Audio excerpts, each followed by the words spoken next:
पाटील साहेब, मुलीला बघायला आलात, कशी तब्येत आहे, काय प्रॉब्लेम झाला? बरी आहे आता. डॉक्टरांनी सांगितले 4-5 दिवसापासून ॲडमिट होती. तिकडेही 3-4 दिवस शाळा होती.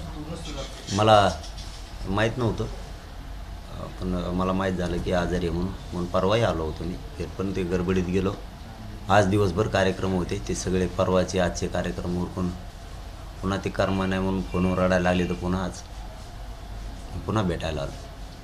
आता पण बरी आहे, तब्येत बरी आहे. आणखीन काय 5-6 दिवस सुट्टी होणार नाही असं डॉक्टरांचं म्हणणं आहे. बहुतेक आणखीन आजार आहेच. पाटील साहेब, 24 तारखेच्या तुमच्या तारखेकडे आता सरकारचे सगळ्यांचे लक्ष लागलेले आहे. काय असणार 24 तारखेला, कसं समाजाला आवाहन करतो? आज मुलीला भेटायला आलो, तसंच उद्या आईला पण भेटायला जायचं. मला आत्ताच माहिती कळाली की माझ्या उद्या आईचं पण ऑपरेशन आहे. तेही मला माहीत नव्हतं. आता 24चा विषय, तर 24 मात्र निर्णायक असणार आहे. एवढंच मी तुम्हाला सांगू शकेल की 24ला मात्र आता आम्हाला निर्णय घेतल्याशिवाय पर्याय नाही. कारण फसवणूक करणं आणि आम्ही अन्याय किती दिवस सहन करायचा, यालासुद्धा काही मर्यादा आहे. समाजानेच का अन्याय सहन करायचा? बोललेल्या गोष्टी असतानाही नेमकं आमच्याच वाट्याला अन्याय का आला? तुम्ही अधिसूचना काढलेल्या असतानाही त्या अधिसूचनेचं सुद्धा अवमानच झाला एक प्रकारच्या राजपत्रित असूनही. परंतु मग आता आम्हाला तुम्ही कायद्याने खेटायला ठरलं म्हणल्यानंतर आम्हालाही तुम्हाला कायद्याने खेटावंच लागणार आहे.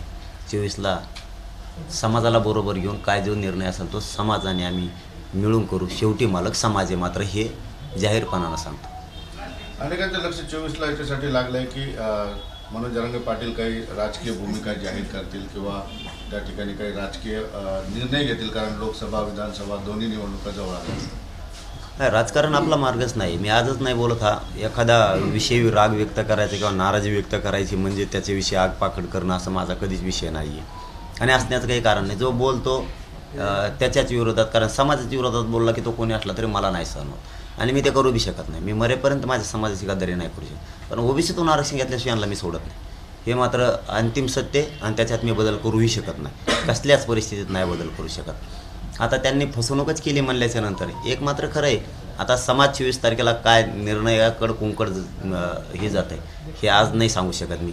परंतु महाराष्ट्रातला सगळा मराठा समाजही आव्हान केलेलं आहे की आपण यावं. मराठा समाजही येईल, वकील बांधव येणार आहेत, डॉक्टर बांधव येणार आहेत, अभ्यासक येणार आहेत, स्वयंसेवक सगळे कार्यक्रमाचे होते तेही येणार आहेत, आयोजक नियोजकसुद्धा येणार आहेत, आमरण उपोषण करते, साखळी उपोषण करते, हेही सगळे बांधव तिथं येणार आहेत. कारण आता सगळीच चर्चा एकूण होणार आहे. कारण अन्याय बघा ना, कुठं 20 तारखेला म्हणजे 4-5 महिन्यापूर्वीची गोष्ट आत्ता गुन्हे दाखल करण्याचं म्हणजे गृहमंत्र्यांचं विनाकारणच मराठा समाजाविषयी सूड उगवण्याचंच काम सुरू आहे ना. 4-2 मराठ्यांचे आमदार आणि मंत्री हाताखाली धरायचे आणि एवढ्या मोठ्या समाजाला माझ्या विटीस धरायचं. कारण आम्ही बहुसंख्य नाही त्या राज्यात आणि आम्हाला विटीस धरायचं आणि आमच्यावर अन्याय करायचा. तर मग समाजाला कुठंतरी डिसिजन घेतल्याशिवाय पर्याय नाही. कारण समोरच्याला बी त्याच्या पद्धतीनं त्याला शिक्षा उपचार त्याच्यावर व्हायलाच पाहिजे. मग समाज आता 24 तारखेला बघूयात, आम्ही सगळे एकत्र येतोय. मंडप उभारणीचं काम सुरू आहे अंतरवाली. समाजात शब्द पुढे नाही, पण समाजानं जर भूमिका घ्यायला लावलं तुम्हाला काय राजकीय, तुम्ही मागे हटणार नाही. माझा नाही दादा मार्ग, राजकारण मार्ग नाही. मी त्याच्यावरती ठाम राहणार आहे. पण समाजाला कुठंतरी एवढा मोठा अन्याय, एवढा मोठा संख्येनं समाज असताना सहन करणंही शक्य नाही. दुसऱ्याच्या मताची यांना भीती वाटते म्हणून आम्हाला आरक्षण द्यायचं नाही. मग मराठ्यांची कुठं एकजुटीची भीती वाटली पाहिजे. 100% मराठ्यांच्या एकमताची भीती, एकजुटीची भीती वाटली पाहिजे आणि ती वाटायलाच पाहिजे. याच्यावर माझंसुद्धा एकमत आहे की एकजुटीची भीती वाटलीच पाहिजे. कारण जर एवढा मोठा समाज असून एवढे मोठे लेकरं करोडोना अन्याय सहन करणार असले तर आपण एवढ्या मोठ्या संख्येनं असून उपयोग काय त्याचा? दुसऱ्यांसाठीच संख्या आहे का मग आमची? दुसऱ्यांनाच मोठं करण्यासाठी दुसऱ्यांनाच मोठं करायचं आणि म्हणून आपली मोठी संख्या काय कामाची? ती मोठी संख्या आपल्या लेकरांचं ज्यांना मोठं केलं तेच वाटोळं करायला निघालेत. आपल्यालाही कुठंतरी निर्णायक भूमिकेवरती यावं लागणार आहे. आणि आता काय 24 तारखेला होतं आहे त्यावरती संबंध बऱ्याच विषयावर, जवळपास 15 ते 16 विषयावरती चर्चा होणार आहे. एकूण 60-70 वर्षातल्या विषयापासूनची सगळी चर्चा होणार आहे. कारण ही बी चर्चा पहिल्यांदाच असणार आहे. लोकांनाही ऐकायला मिळालेली आणि सरकारला पण. सरकारनं सुद्धा काय आता बघा ना, तुम्ही कालपर्यंत गुन्हे मागं म्हणजे एकीकडून मुख्यमंत्री साहेबांनी घोषणा करायची गुन्हे मागे घेतले आणि इकडून गुन्हे दाखल करणं सुरू आहे कालपासून पुन्हा. हे काय, तुम्ही सर्टिफिकेट जे होते नोंदी मिळाले ते सर्टिफिकेटसुद्धा द्यायचे बंद केलेत. ही कुठली भूमिका आहे तुमची? परत त्यांच्या परिवारांनी अर्ज केले ज्याची नोंद मिळाली त्यालाही 2-2 महिने झाले अर्ज पडून आहेत त्यांचे. SP यांच्या पुढं असतात का? SP म्हणतात वरून आदेश आहे. काय आमच्यावर गुन्हे दाखल करायचे? इथून मागं झोपले होते का सरकार? गृहमंत्री इथून पाठीमागं झोपले होते का? तवाच करायचे ना. आता काय कारण आहे तुमचं करण्याचे? आणि कुठं बीडचे नांदेडचे SP आंतरवालीच्या लोकांना बोलतात. म्हणजे तुम्ही दबावानं लागले आंतरवालीचे लोक आंदोलन वाढव. ते आंतरवाली मराठ्यांसाठी लढती म्हणून तुम्हाला तिथले लोक गुंतवायचे आणि त्यांना दबावात आणायचं. उलट गृहमंत्र्यांचे हे लक्षात येत नाही, तुम्ही जितका त्रास देताल तितके लोक माझ्या बाजूने व्हायला लागलेत. मोठी फळी तयार व्हायला लागली. काल परळीत दिसला असं कसा आग डोंब होता नसं का? त्याच्यावर बी शहाणपणाची भूमिका गृहमंत्र्याला आली. आणखी ही परळीतली पहिली घटना असं इतिहासातली. तिथं 90,000पेक्षा 1,00,000पेक्षा जास्त लोक जमले होते. ही पहिली घटना असं जरा मीटर लावून मोजून बघा काय लोक होते. तो क्षण माझ्यासाठी तर माझ्या जीवनातला पहिल्यांदा बघण्यासारखं होता की इतक्या ताकदीनं मराठी तिथली उसळलेली होती. कोणत्याही रोडवर तितकेच लोक होते. आपले प्रतिनिधी बांधव तिथं होतेच, परंतु तुम्हाला व्हिडिओनंही कळतंय आणि तुम्हाला एकूण माहिती घेतल्यानंही कळतंय 90,000 ते 1,00,000पेक्षा लोक कमी नव्हते. आणि ते परळीसारख्या ठिकाणी जर इतके लोक असतील तर राज्यातली परिस्थिती काय असणार एवढंही गृहमंत्र्याला कळत नाही. माझ्या मागं लोक आहेत, काय मागं आहेत, काय सांगायचं 10% मराठी आनंद आहेत, 10% आरक्षण घेतलं म्हणून मराठी आनंद आहेत. आणि इकडं कशाला मग लाखा सभा व्हायला. आमची बैठक येते, बैठकवरती मोंड्याचं ग्राउंड पुरलं नाही.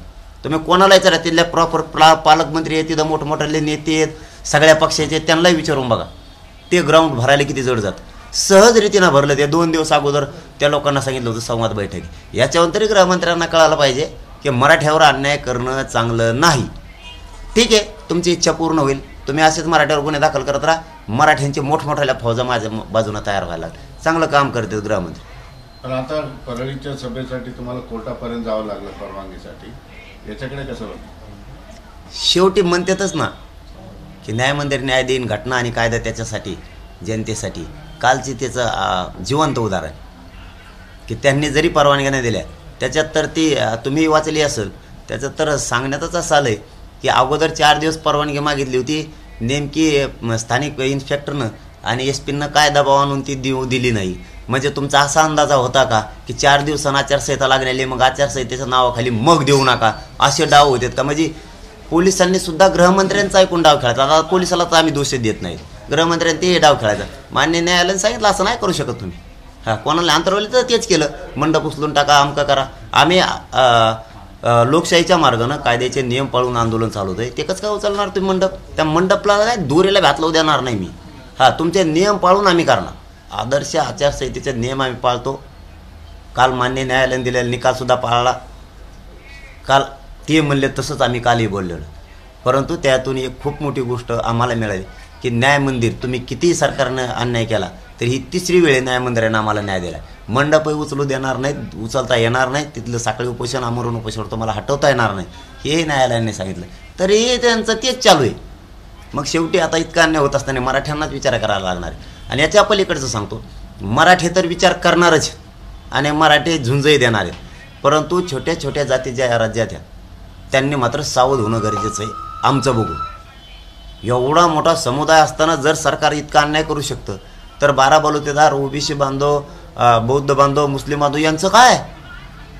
यांनी सुद्धा सावध होणं खूप गरजेचं आहे की ते दडपण आणू शकते. ते हे सावध होणं खूप जनतेला गरज आहे. ABP माझा, उघडा डोळे बघा नीट.